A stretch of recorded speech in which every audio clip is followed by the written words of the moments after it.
जादुई महलों में ससुराल। पता नहीं अब कैसे चलेगा घर का गुजारा। अब तो मुझे कहीं नौकरी भी नहीं मिल रही, जो नौकरी थी वो भी छूट गई। अब काम ही बंद हो गया तो इसमें आपका क्या कसूर है जी। अंकित की नौकरी चली गई थी और अब उसे कोई दूसरी नौकरी भी नहीं मिल रही थी। किराया भरने के कारण अब उसके मकान मालिक ने भी उसे घर से निकाल दिया। अब हम कहाँ जाएंगे जी, अब तो हमारे पास कोई ठिकाना भी नहीं रहा। अब हमें बड़े भैया के घर चलकर रहना होगा। लेकिन क्या जेठानी जी इसके लिए मानेगी? अगर भैया हमें अपने घर में रहने देते हैं तो क्या ही फर्क पड़ता है, भाभी भी अपने आप ही मान जाएगी और मैं जानता हूँ भैया मना नहीं करेंगे। अंकित अपनी पत्नी को लेकर अब अपने बड़े भाई के घर चला जाता है, जहाँ उसका बड़ा भाई तो उसे खुशी खुशी स्वीकार करता है, लेकिन उसके जेठानी को उनका आना पसंद नहीं आता। फिर एक रोज, भाभी आपने हमारे लिए रोटियां नहीं बनाई क्या? मैं तो कपड़े धोने और छत साफ करने गई थी। आपने बोला था तो मुझे लगा आप अपने लिए रोटियां बना रही हो तो हमारे लिए भी बना ही दोगी। तुम्हारे बाप की नौकर हूँ जो तुम्हें रोटियां बना कर दूं? अपने लिए खुद बना लो। वैसे भी तुम दोनों को तो आदत हो गई है मुफ्त की रोटियां तोड़ने की। भाभी कुछ ज्यादा नहीं हो रहा? ये आंखें नीचे करके बात करो, समझे? और अब तुम भी खुद के लिए कोई नौकरी ढूंढ लो, फिर जल्दी से जल्दी यहाँ से चलते बनो। मुफ्त का राशन खाने में लगे हो। इसी तरह रितु की जेठानी संगीता कभी राशन को लेकर, कभी जॉब को लेकर, तो कभी किसी न किसी चीज को लेकर हर वक्त उनको ताने देती रहती है। हालात हर किसी का असलियत सामने ला ही देता है। फिर एक रोज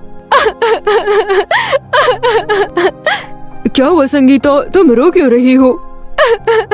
मैंने तो तुम्हारे भाई और भाभी से सिर्फ इतना कहा कि मैं 2-3 दिन काम नहीं कर पाऊंगी, मेरे पेट में बहुत दर्द है। तभी इन दोनों ने मुझे खूब भला बुरा कहा और मुझे मारने की भी कोशिश की। आप ऐसे झूठ क्यों बोल रही हैं जेठानी जी?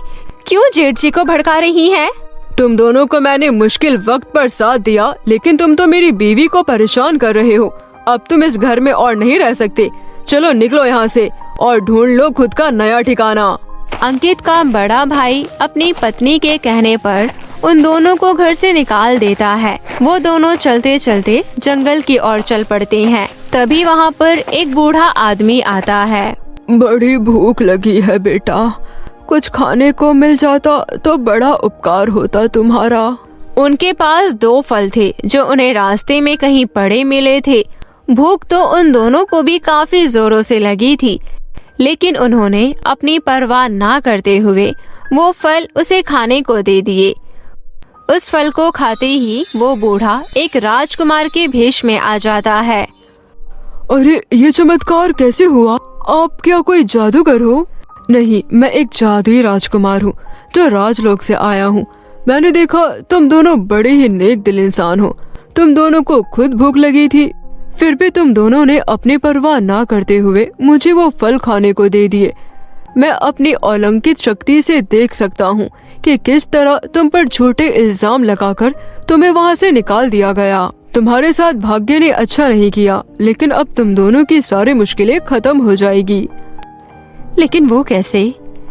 ये सुनकर राजकुमार मुस्कुरा देता है और अपनी जादुई शक्ति से वहाँ पर एक जादुई महल का घर प्रकट करता है। ये एक जादुई महल का ससुराल है तुम्हारा। चलो अब तुम दोनों मेरे साथ इस जादुई महल के अंदर चलो। वो दोनों उसके साथ महल के अंदर चले जाते हैं। अब तुम दोनों जादू से जो भी खाना मांगना चाहे मांग सकते हो। साथ ही अपनी सुविधा के अनुसार जो भी चीज चाहिए वो मांग सकते हो, जैसे कि जादुई महल अभी के अभी इनके लिए सुंदर सुंदर कपड़े पेश किया जाए। उसके इतना कहते ही वहाँ पर ढेर सारे सुंदर सुंदर कपड़े प्रकट हो जाते हैं। अरे वाह, ये तो कमाल हो गया।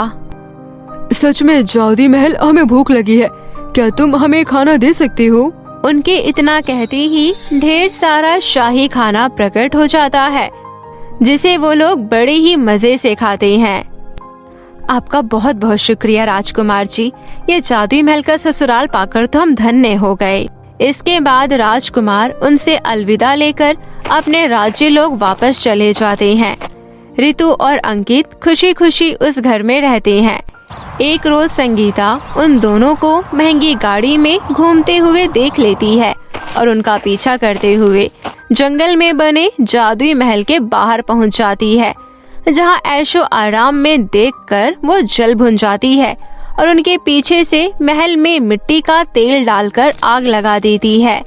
लेकिन वो महल तो जादुई था, इसलिए उसे कुछ नहीं हुआ। उल्टा संगीता खुद ही आग में जलने लगती है। वो जल्दी से वहां से भाग जाती है और सामने बने तालाब में डुबकी लगा लेती है। उस रोज जैसे तैसे उसकी जान बच जाती है, लेकिन उस दिन के बाद वो कभी उस जादुई महल की तरफ नहीं आती।